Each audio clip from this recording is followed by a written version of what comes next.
In this video, we're looking at summation induction, in particular proving statements about sums like these three here. Now, I'm aware that this sigma notation here can be a bit intimidating at first, so what I'm going to do is prove it without that notation first of all, and then we'll do some review on sigma notation and do that same proof with sigma notation, just so you can see both ways of doing it. Sigma notation is quite good once you get used to it. It saves you a lot of writing, but I'm aware that it can be a bit tricky to get a hang of. So first we're going to do the annoying step, let Pn be the statement. And then it's literally this statement. So it's 1 plus 2 plus 3 plus all the way up to n, being half n plus 1. All right, so now that we got that, we can do our first induction step. So as always with induction, we're trying to prove P1 being true. So what I like to do is I like to break up this sum. So this bit here is what I would tend to call the LHS, left-hand side of the sum. And this bit here I call the right-hand side of the sum, as you might see why. So on the left-hand side for n equals 1, we're going to get 1. And on the right-hand side, again, for n equals 1, so we're going to get half times 1, and then 1 plus 1, just like that. So that's a half times 1 times 2, which is 1. And then therefore, P1 is true. Great. So we can do our PK steps. So PK, assume that 1 plus 2 plus all the way up to k is half k plus 1. We're going to call that star. And then we're going to have to say for some k in z plus there. So some positive whole number k. Great. Okay, then we're going to do our pk plus 1 step. So pk plus 1. Okay, so again, we sort of break it up into the left-hand side. And you sort of have a choice of this. You can call this your want to show step over here. But what your want to show step actually means is that this is your right-hand side there for your want to show step. That's what we're trying to get to. So this is all going to be for n equals k plus 1 in this step. All right, so let's actually do our want to show first. So what this will look like here is it'll look like half k plus 1 and then k plus 1 plus 1. So basically what I've done is I've taken this bit here and then instead of having, k's, I've got k plus 1s wherever those original k's were, just like that. Okay, that little arrow is obviously not induction notation, but you can hopefully see where it all comes from. So let's get rid of that. Okay, I also like to try and simplify this down. So that's going to be k plus 1, k plus 2. Okay, left-hand side. So on the left-hand side, we've got this sum.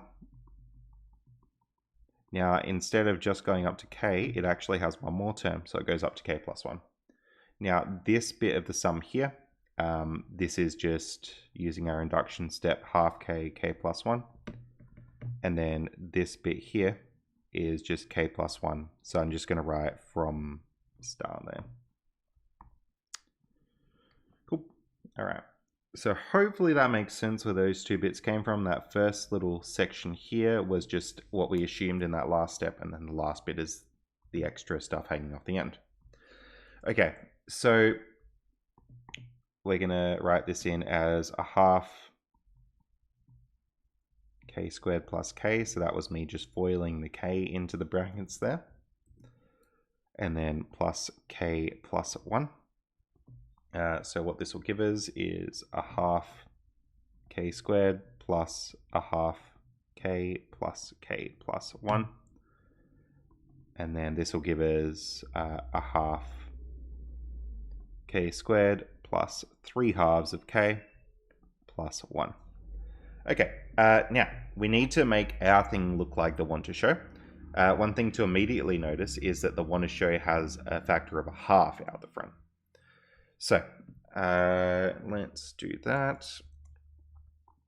So we'll pull out a factor of a half, k squared plus 3k plus. Now this is actually going to be 2 in the brackets, because if you imagine foiling that back in, a half times by 2 would give you 1. And this is a quadratic, essentially, so we can try and factorize it. So we're going to do sum and product.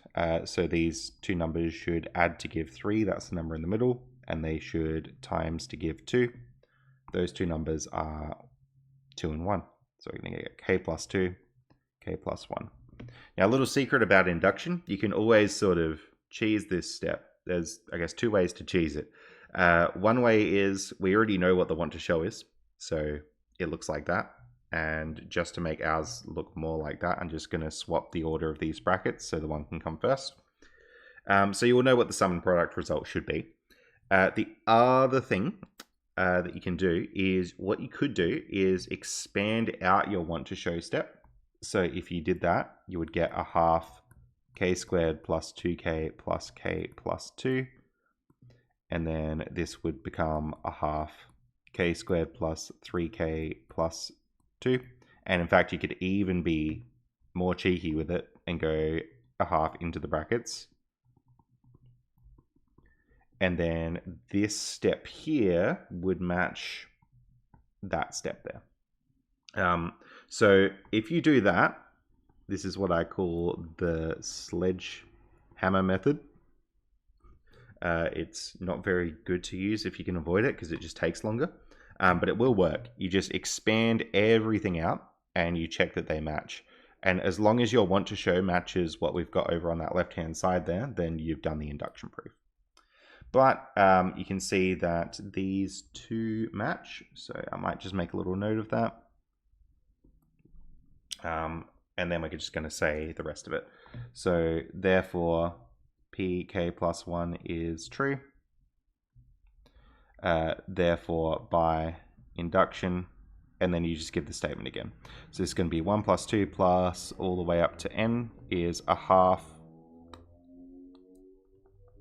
n plus 1, just like that. Cool. And then that will be for all n in z plus. All right. Hence calculate the value of that sum. So we can just directly use our induction statement. So 1 plus 2 plus 3 plus all the way up to 100 is going to be a half times 100 times 100 plus 1. And this can be from A.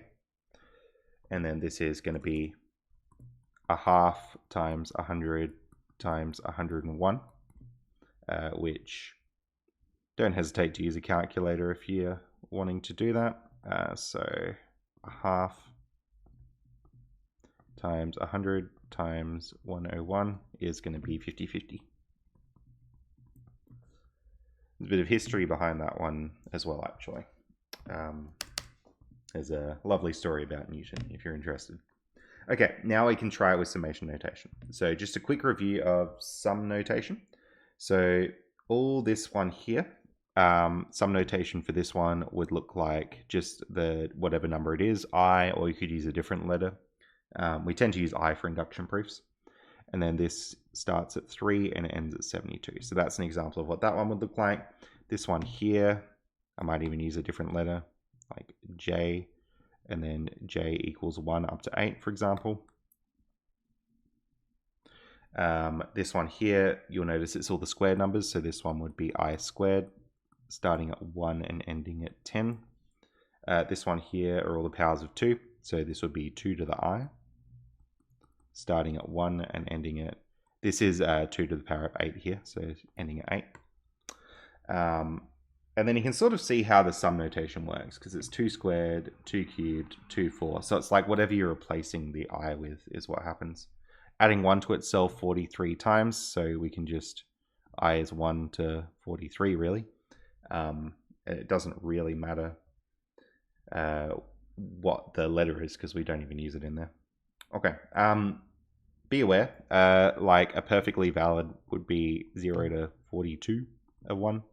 So like that's also correct. And if you want to just be kind of silly, you could do another one here that would be valid. So instead of writing that, I could have written like I take 2 from 5 up to 74. And technically this is good, but silly because it's needlessly complicated. All right. Cool. So that's summation notation.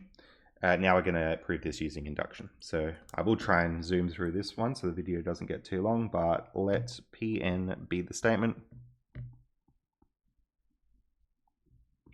And then it's I equals 1 up to n of I equals half n plus 1. You can see already how much quicker that is to write.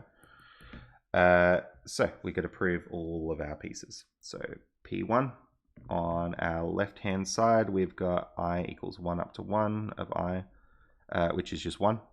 And on our right-hand side, we've got half times a 1 times a 1 plus 1, which we saw before was just 1. By the way, this is the exact same proof as before, just with different notation. All right, PK, assume that I equals 1 to k of I is half n. Sorry, that should be k, not n. And then k plus 1 for some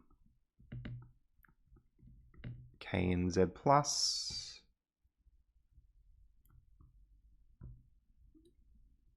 And we'll call that star. And then for pk plus, for pk plus 1. On our left-hand side, we're going to have I equals 1 up to k plus 1 of I. So that's going to be split up into 1 to k, and then that last term, the k plus 1 term. Just like that. All right, so this bit here using induction was that stuff. So that's half k with k plus 1. And then this term here is just k plus 1. So really importantly, this term here became that term there, and this term here became that term there. Okay, and this is from star. Wonderful. So then we can just do the exact same thing as before. So this is half k squared plus k plus 1, which is half k squared plus half k plus 1, which is half k squared plus 3 halves of k plus 1, which we can pull out the factor of a half. And then we can sum and product that. And again, this is literally the exact same proof as before. So these steps should hopefully look familiar from above. And then we get our want to show. And then this is just the original statement, but with k plus 1s instead of k's, essentially. Hey, they match. And then we can pretty much just say what we said before. So pk plus 1 is true, and then by induction, actually I better not copy paste that because it's some notation. So